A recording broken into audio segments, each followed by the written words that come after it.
Godspeed to the city streets. We began to feel the fire. We rise like tall buildings as the chemicals they take us higher. 미국에서는 이민세관 단속국이 불법 체류 이민자들을 체포하고 있는 가운데 있어서 한국인이 얼굴까지 공개되는 체포가 있었습니다. 혐의는 무엇이었을까요? 외국인 영주권자들이 이용하고 있는 한국의 무료 지하철 적자를 면치 못하고 있다는 내용입니다. MZ세대들은 햄버거로서 해장을 하고 있는데 이것이 정말 효과가 있을까요? 오늘도 함께하는 뉴스 오번가의 이슈 내용입니다. 반갑습니다. 뉴스 오번가입니다. 오늘도 함께해 주신 여러분들께 대단히 감사드립니다. 전 세계에서 일어나고 있는 이슈 중에서 우리가 조금 알아둬야 될 만한 일들 함께 짚어보는 뉴스 오번가입니다. 자, 오늘 영상의 내용도 많은 시간은 아니니까 함께 하시면서 도움되시고 끝까지 함께 해주시기 바랍니다. 첫 번째 소식인데요. 미국에서는 지금 불법 체류자들의 체포 소식이 연일되고 있습니다. 대한민국의 불법 체류의 지금 예상치는 15만 명 정도가 된다고 합니다. 대부분의 나라는 남미 쪽에 있고요. 중국, 사실 제일 많은 나라 중에서 인도도 100만 명이 넘습니다. 중국도 한 37만 명이 된다고 하는데 지금 확인된 숫자로만 15만 명을 얘기하고 있는 한국의 불법 체류자. 생각보다는 많죠. 확인된 숫자만 그러니까 확인이 안 된 숫자로 따진다면 더 많아지는 거죠. 그런데 미국에서 좀 안타까운 일이 있었습니다. 어떻게 보면 시범 케이스인데요. 우리가 살면서 샘플, 시범 케이스로 걸리는 게 가장 안 좋다고 합니다. 결국 이민세관 단속국, 한국에서는 조금 우리가 접해보지 못할 단어이긴 합니다만 IC이라고 합니다. 이민세관 단속국을 통해서 얼굴까지 공개가 된 불법 체류 한국인이 체포가 됐습니다. 혐의는 무엇이었을까요? 얼굴까지 공개가 된 혐의. 백악관에서 발표를 했는데요. 불법 체류 단속 홍보까지 하고 있습니다. 한국인 체포를 또 언급했고요. 미국의 백악관은 최근에 이민세관 단속국 ICE가 미성년자 성적인 착취물 소지 등의 혐의로 유죄 판결을 받은 한국 국적자를 체포했다라고 31일 미국의 현지 시간으로 밝혔습니다. 미국과 한국을 따진다면 한국이 빠르죠. 시간이 12시간, 14시간 정도가 빠르다고 보시면 됩니다. 캐롤라인 레빗이라고 합니다. 이 사람의 이름도 자주 등장을 하죠, 요새.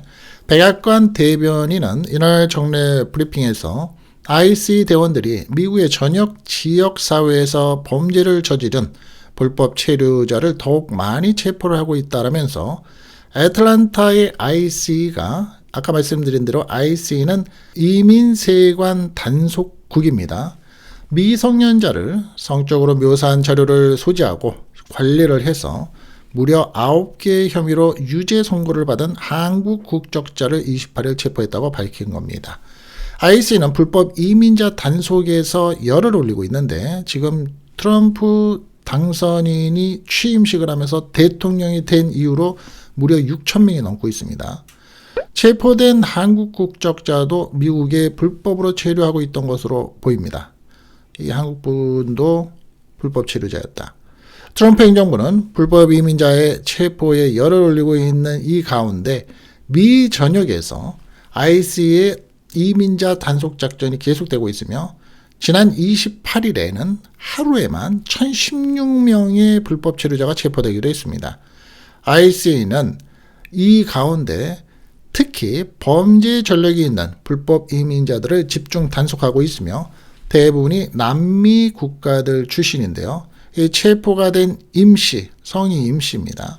역시 불법 체류자 신분으로 보이는데 구금시설에 머물다가 조만간 한국으로 추방될 것이라고 합니다. 이게 굉장히 중요한 얘기인데 지금 미국에서 한국으로 들어올 때 무비자 조건이 있죠. 3개월.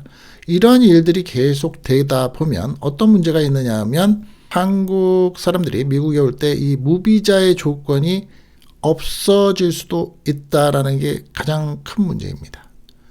참고가 되시고요. 자, 두 번째 소식인데요. 외국인들이 한국에 들어와서 살고 있으면서 한국의 영주권을 받는 사람들입니다. 외국인 영주권자들도 동참을 하고 있는 한국 무료 지하철 이용에 대해서 의견들이 좀 나오고 있습니다. 사실 65세 이상의 나이가 되면 한국에서 무료 지하철 이용을 하고 있는데 이것이 굉장히 적자라고 하죠. 그리고 적자의 많은 부분을 지금 퍼센트로 차지한다고 합니다.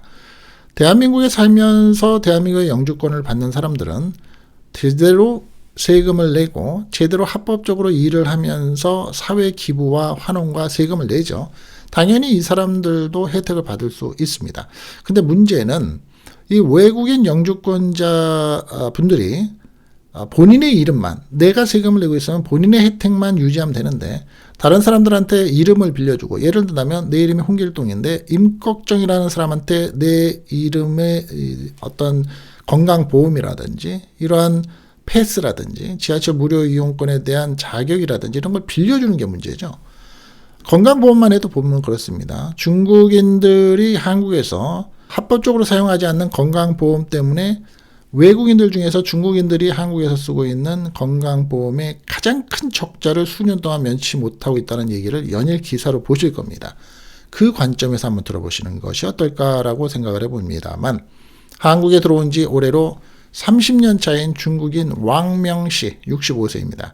15년 전 한국 영주권을 취득한 왕씨는 외국인 영주권자 대상 우대용 교통카드를 발급받아서 수도권 지하철을 일정 구간 무료로 타고 있습니다. 그러면서 이 왕씨는 이렇게 얘기합니다. 서울과 인천의 중국 마사지 가게를 오가면서 일을 하고 있습니다. 라며 지하철 요금을 조금이라도 절약할 수 있어서 좋습니다. 라고 말을 합니다. 그리고 또 한 사람이 있습니다. 8년 전에 영주권을 획득한 한국계 미국인 제니퍼 씨라는, 제니퍼 박인데 68세입니다. 이 사람도 우대용 교통카드를 쓰고 있습니다. 박 씨는 충전식 카드인데 유료 구간에서 돈이 다 떨어지면 나중에 차액을 추가로 내야 할 때 내야지만 하지만 바쁠 때는 번거롭기도 합니다. 라고 얘기를 하면서 교통카드 기능이 있는 신용카드와 같이 사용하고 있습니다. 라고 밝힙니다. 이렇게 세금을 내고 제대로 한국에서 일을 하면서 사용하시는 분한테는 문제가 없는 거죠. 그분들도 자격이 있고 권리가 있는 겁니다. 지난 한 해 수도권 지하철에서 무임승차를 한 외국인 고령층이 80만 명을 넘어선 것으로 나타났습니다. 자, 무임승차라는 것은 얼핏 들으면 나쁜 단어인 것 같지만, 무임승차라는 것은 내가 돈을 안 내도 되는 자격을 가지고 있는 사람들한테도 포함이 되는 얘기입니다. 외국인 고령층의 지하철 무료 이용은 관련 제도가 시행된 지가 벌써 9년 만에 6배가량이 증가를 하고 있다는 겁니다. 이것이 문제일 수도 있는 겁니다. 이로 인한 적자도 7배가 늘어나고 있다고 합니다. 외국인 무임승차 기준뿐만이 아니라 무임승차 제도 자체를 단계적으로 개선해야 한다는 지적이 나오고 있습니다.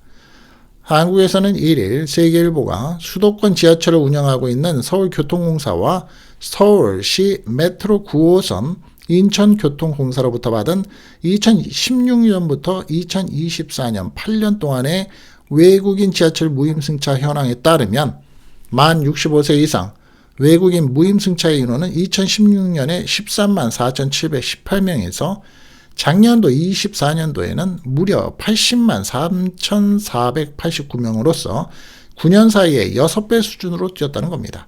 근거 없는 얘기가 될 수는 있겠지만 그만큼 대한민국에서 영주권을 받은 사람이 정말 많아진 걸까요? 9년 사이에 6배나? 이 부분을 체크를 해봐야 된다는 소리입니다.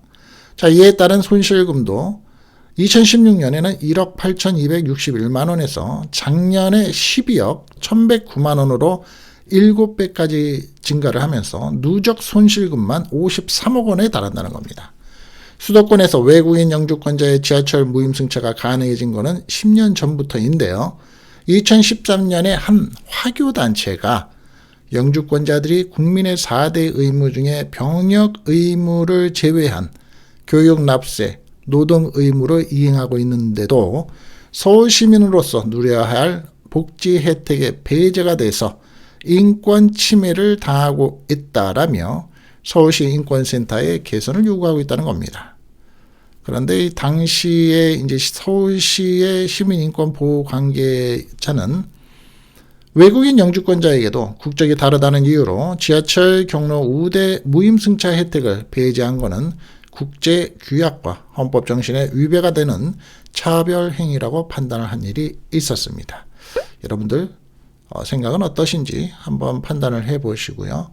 여하튼 정리가 좀 필요하고 정확한 데이터가 좀 나와야 되지 않을까라는 생각도 해보게 됩니다. 계속되는 누적 적자는 누가 메꾸냐면 정상적인 세금을 내고 있는 시민들과 국민들이 내고 있기 때문이겠죠. 자, 또 하나 짚어보겠습니다. MZ세대들, 우리 자녀들, 우리 뭐 손자, 손녀들이 될 수도 있고, 지금 보시는 분들 중에서 젊은 분들이 계신다면 본인한테 해당이 될 수도 있겠죠. 연세가 드시고 기성세대들은 저녁에 술 한잔 마시고 나서 그에 대해서 숙취 해소를 무엇으로 했나요? 보통은 이제 콩나물국, 해장국, 뭐 이런 것으로, 또 때때로는 이제 꿀물, 로 이렇게 해장을 했었죠. 그런데 최근에 와서는 가장 지금 한국에서 많이 팔리는 게 숙취 해소제입니다. 그래서 편의점 같은 데에서 숙취 해소제가 엄청 팔리고 있습니다. 어디서든지 쉽게 찾을 수 있는 게 또 숙취 제거제이기도 한데, 요즘에 MZ 세대들은 드라마를 보거나 실질적으로 우리 햄버거로 가서 해장하자라는 얘기를 합니다. 그러면 이 햄버거가 정말 효과가 있을까요?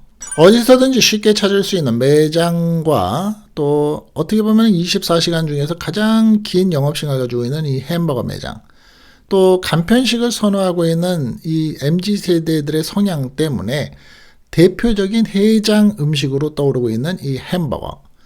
그러나 어찌 보면 기성세대들 입장에서 이해를 못하죠. 무슨 그렇게 팍팍한 음식을 먹고 숙취 해소를 해라고 부모들은 생각하는데, 이 햄버거에 들어가 있는 속재료 중에서 일부는 실제로 숙취 해소에 도움이 된다고 합니다. 자, 한번 짚어보죠. 토마토에는 알코올 대사를 원활하게 돕는 리코페인이라는 성분이 포함이 되어 있다고 합니다. 이 성분은 숙취의 주요 원인인 독성 물질 아세트알데히드, 단어 많이 들어보셨을 텐데 이 배출을 촉진하는 역할을 한다고 합니다. 또 햄버거에서 빼놓을 수 없는 재료 중에 하나가 치즈죠. 그런데 이 치즈에 풍부하게 함유가 되어 있는 비타민은 위벽을 보호하고 숙취 해소에 아주 긍정적인 영향을 미친다고 합니다. 또한 치즈에 포함이 되어 있는 메티오닌이라는 성분이 있는데, 이 메티오닌은 알코올로 인해서 생성이 된 유해산소를 제거하고 간을 보호하는 글루타치온의 원료로 작용을 하면서 해독을 촉진한다고 합니다. 그리고 이 패티 속의 단백질도 숙취 해소를 원활하게 돕는 에너지원이 된다고 합니다. 그렇게 따지면 햄버거 안에 들어가 있는 게 다 되는 거네요. 그렇죠? 특히 우리가 먹는 이제 새우버거 같은 경우에 새우 패티는 타우린, 그리고 버섯버거, 머쉬룸버거 같은 버섯은 식이섬유로 알코올을 배출하고 간의 재생활동을 활성화하는 데 좋은 영향을 준다고 합니다. 그런데 물론 이 햄버거는 기름진 음식이죠. 이 기름진 음식은 어떤가요? 열량이 높습니다. 그리고 소화를 하는데 어떻게 되나요? 길죠. 야채나 과일보다는. 그거에는 문제가 있긴 하다고 합니다. 이로 인해서 알코올 분해 속도가 다소 느려질 가능성도 있다고는 합니다. 햄버거의 자체가 숙취 해소에 좋다고만은 볼 수 없는 거죠. 자, 이때 콜라와 같은 탄산음료를 함께 마시면 이러한 단점을 보완할 수도 있다고 합니다. 알코올을 분해하려면 당과 수분이 필요한데 탄산음료는 혈당을 유지하게 해주고 숙취 증상을 완화하고 햄버거의 소화와 흡수를 촉진하는 데 도움이 되기 때문이다 라고 얘기합니다. 이거는 근거가 100% 있는지 없는지 사람에 따라 틀리기 때문에 여러분들이 판단하시고요. 만약에 이게 정말 궁금하신 분들은 좀 더 서치를 해보시고 의사분들하고 상의를 하신 다음에 조금 참고가 좀 되시는 게 좋지 않을까 싶습니다. 자, 오늘 영상 저와 함께 끝까지 해주신 여러분들께 대단히 감사드립니다. 항상 건강하시기 바라겠습니다. 다음 시간에 뵙겠습니다. 뉴스 오본가였습니다. Our hearts beat to the city streets. We began to feel the fire. We rise like tall buildings as the chemicals they take us higher.